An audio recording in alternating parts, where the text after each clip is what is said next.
Shalom, selamat sore Bapak Ibu dan sidang jemaat yang diberkati oleh Tuhan kita Yesus Kristus. Jumpa lagi kita pada ibadah kebaktian rumah tangga pada sore dan menjelang malam hari ini. Sebelum kita bersama-sama memulai ibadah kita, membaca dan merenungkan firman Tuhan, saya atas nama pribadi maupun seluruh keluarga mengucapkan banyak-banyak terima kasih kepada rekan-rekan sekerja, sepelayanan, rekan-rekan majelis, keluarga, dan seluruh anggota jemaat. Bahkan juga terutama kami mau berterima kasih atas seorang ibu dan keluarga yang begitu luar biasa mendukung kami sepanjang kami berjuang melawan virus corona yang ada di dalam tubuh ini. Hingga pada beberapa minggu yang lalu kami telah dinyatakan negatif. Semua itu kami percaya karena doa, dukungan, dan juga karena pertolongan Tuhan yang terjadi atas hidup kami. Dan kami tidak bisa membalas setiap kebaikan yang Bapak Ibu semua berikan kepada kami. Tapi kami percaya apa yang Bapak Ibu lakukan adalah menjadi sebuah berkat di hadapan Tuhan. Baik Bapak Ibu dan saudara-saudaraku yang kekasih, kita bersama-sama merenungkan firman Tuhan yang terdapat dalam Injil Lukas pasal pertama, ayat yang pertama sampai dengan ayatnya yang keempat. Sebelum kita bersama-sama merenungkan firman Tuhan, mari kita bersatu di dalam doa, kita berdoa. Di dalam nama Bapa, Anak, dan Roh Kudus, kami mengucap syukur kepadamu ya Tuhan atas semua kebaikan-Mu. Engkau telah memberkati kami masing-masing dalam segala kerja dan juga aktivitas kami sepanjang hari ini. Hingga saat ini kami boleh duduk diam untuk bersama-sama merenungkan firman-Mu. Kuasai dan terangilah hati dan pikiran kami dan berkatilah firman-Mu itu di dalam hidup kami. Amin. Lukas pasal yang pertama, ayat yang pertama hingga ayat yang keempat yang berbunyi demikian. Theophilus yang mulia, banyak orang telah berusaha menyusun satu berita tentang peristiwa-peristiwa yang telah terjadi di antara kita, seperti yang disampaikan kepada kita oleh mereka yang dari semula adalah saksi mata dan pelayan firman.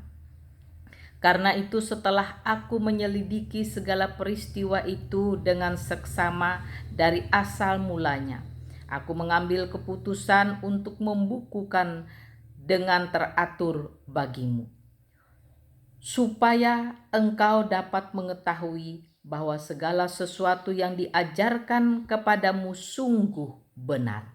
Demikian firman Tuhan.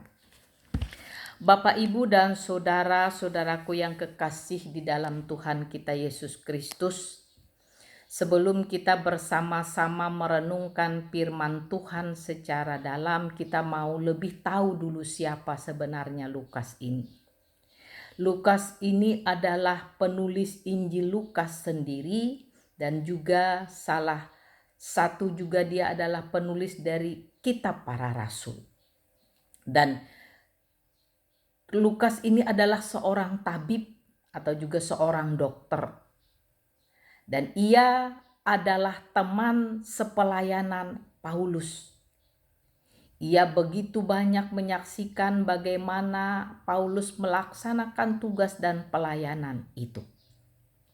Nah, ia juga bukan termasuk orang Yahudi. Artinya apa? Artinya Lukas ini adalah salah satu atau satu-satunya orang yang bukan Yahudi yang menulis tentang firman Tuhan ini.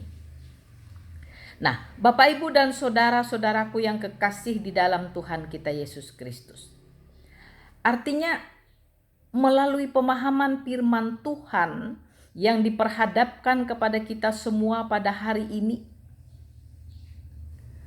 Lukas mau menceritakan tentang apa yang dipahami atau apa yang terjadi dalam kehidupannya. Ia mau mengatakan tentang peristiwa-peristiwa yang terjadi dalam kehidupan ini. Dan dalam Injil Lukas ini diceritakan tentang masalah kelahiran Tuhan Yesus. Nah, Bapak, Ibu, dan saudara-saudaraku yang kekasih di dalam Tuhan kita Yesus Kristus. Artinya melalui pemahaman firman Tuhan yang diperhadapkan kepada kita semua pada hari ini, Lukas ini menulis surat ini untuk memberitakan Yesus Kristus yang awalnya tujuannya untuk Theophilus. Namun kemudian digunakan oleh jemaat mula-mula untuk mereka juga mengerti tentang apa sih tentang kebenaran Yesus ini. Nah, dalam Injil Lukas ini juga memuat, seperti yang saya katakan, dia memuat tentang cerita kelahiran Tuhan Yesus, pengajaran-pengajaran, dan mujizat-mujizat. Sedangkan dalam kitab Kisah Para Rasul yang juga ditulis oleh Injil Lukas ini menceritakan tentang kenaikan Tuhan Yesus ke surga, tentang pencurahan Roh Kudus dan karya-karya pelayanan para rasul-rasul.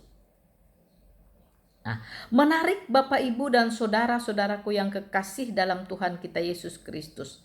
Artinya Lukas menuliskan cerita-cerita itu dengan ia meneliti kebenaran-kebenarannya.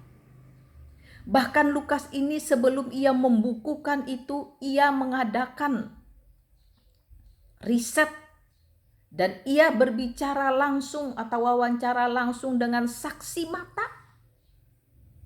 Sehingga setelah ia memahami bahwa apa yang ditelitinya, apa yang telah didapatkannya itu adalah sebuah sumber kebenaran yang sungguh-sungguh, dan ia pahami bahwa itu akan memberikan dampak yang baik pada orang-orang yang akan mendengar, yang akan membaca tulisannya ini. Maka ia menulisnya dengan baik.